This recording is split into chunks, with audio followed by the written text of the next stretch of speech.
తెలంగాణలో జరిగిన పార్లమెంట్ ఎన్నికల పోలింగ్ సరళిపై కాంగ్రెస్ అంతర్గత సర్వే చేపట్టింది. ఈ అంతర్గత సర్వే కోసం 50 మంది కోఆర్డినేటర్లు నియమించింది.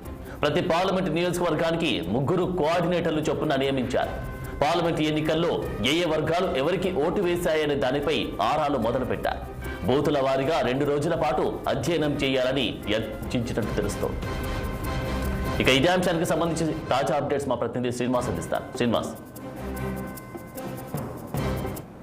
జరిగిన పార్లమెంట్ ఎన్నికలకు సంబంధించి కాంగ్రెస్ పార్టీ రచిస్తుంది. ఈ నేపథ్యంలో కూడా నిన్న గాంధీ భవన్ లో ఎన్నికల మేనేజ్మెంట్ కమిటీ సమావేశం జరిగింది. ఈ సమావేశానికి ఏఐసిసి ఇన్ఛార్జి దీపాదాస్ మున్షితో పాటు ఏదైతే ఈ ఎన్నికల మేనేజ్మెంట్ కమిటీ సభ్యులు, అదేవిధంగా మాజీ ఎమ్మెల్సీ కపిలవాయి దిలీప్ కుమార్ ఆధ్వర్యంలో కూడా ఈ సమావేశాన్ని నిర్వహించారు. అదే ప్రధానంగా ఏదైతే 17 పార్లమెంట్ స్థానాల్లో వర్గాల వారీగా అంటే ఏ వర్గాలు కాంగ్రెస్ వైపు ఎక్కువ మొగ్గు చూపారు, ఏ వర్గాల ఓటింగ్ కాంగ్రెస్ కు పడింది అనే అంశాలపై కూడా ఆరాధించేందుకు కూడా 50 మంది కోఆర్డినేటర్లు కూడా నియమించాలని కూడా ఈ కమిటీలో నిర్ణయించారు. అయితే దీనికి సంబంధించి 50 మంది కోఆర్డినేటర్లను ప్రతి పార్లమెంట్ కు 3 కోఆర్డినేటర్ల చొప్పున కూడా నియమించాలని కూడా కాంగ్రెస్ భావిస్తుంది. ఈ నేపథ్యంలో కూడా ఏదైతే మేనేజ్మెంట్ కమిటీలో కూడా అంటే నిర్ణయించాలని చెప్పొచ్చు. మరొక వైపు ఏదైతే లోకల్ బాడీ ఎన్నికలు రానున్న అన్ని ఎన్నికల క్యాలెండర్ ఉన్న నేపథ్యంలో, ఎలక్షన్ క్యాలెండర్ ఉన్న నేపథ్యంలో కూడా లోకల్ బాడీ ఎన్నికలకు కూడా కాంగ్రెస్ పార్టీ ఇప్పటికే సన్నద్ధం అవ్వాలని కూడా చూస్తుంది. ఈ నేపథ్యంలో కూడా ఇప్పటికే ముఖ్యమంత్రి రేవంత్ రెడ్డి కూడా ఏదైతే పార్టీ శ్రేణులకు ఆదేశాలు జారీ చేశారు. మరొక వైపు ఈ నేపథ్యంలో కూడా లోకల్ బాడీ ఎన్నికలకు సంబంధించిన అంశాలపై కూడా ఈ మేనేజ్మెంట్ కమిటీలో నిర్ణయించారని చెప్పొచ్చు.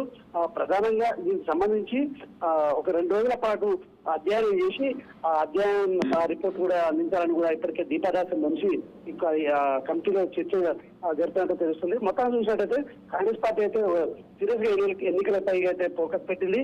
ఏదైతే ఇప్పుడు మొన్న జరిగిన పార్లమెంట్ ఎన్నికలు కావచ్చు, మరొక వైపు జరగబోయే రానున్న ఎన్నికలకు లోకల్ బాడీ ఎన్నికలకు సంబంధించి కూడా ఖచ్చితంగా మెజార్టీ పార్లమెంటు గెలవాలని కూడా పార్లమెంట్ ఎలక్షన్ లో భావించింది. అదేవిధంగా లోకల్ బాడీ ఎన్నికల్లో కూడా గెలవాలని కూడా భావిస్తుంది.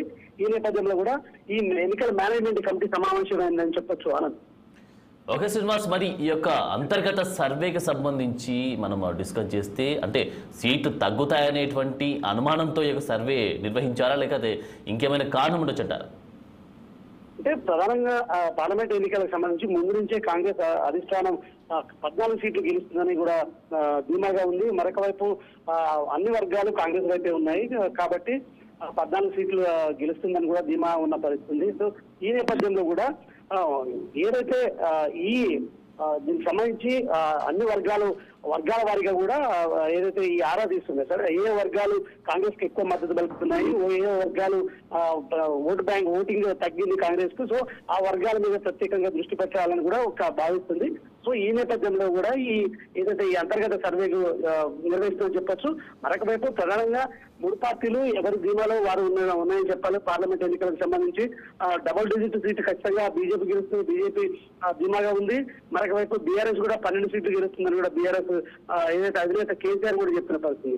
కానీ కాంగ్రెస్ తెలంగాణలో అధికారంలో ఉంది. ఖచ్చితంగా ఏదైతే 6 గ్యారెంటీలు అమలు చేస్తుంది కాబట్టి ఖచ్చితంగా కాంగ్రెస్ వైపే ప్రజల మొగ్గుంటుంది, మెజార్టీ స్థానాలు గెలుస్తుందని కూడా కాంగ్రెస్ భావిస్తుంది. సో ఈ నేపథ్యంలో కూడా ఎన్నికల ఫలితాలు వెలువడితే కానీ తెలంగాణ ప్రజలు ఈ పార్లమెంట్ ఎన్నికల్లో ఎవరికి మద్దతు పలికారని కూడా తెలుస్తుంది. Anand, thank you Srinivas.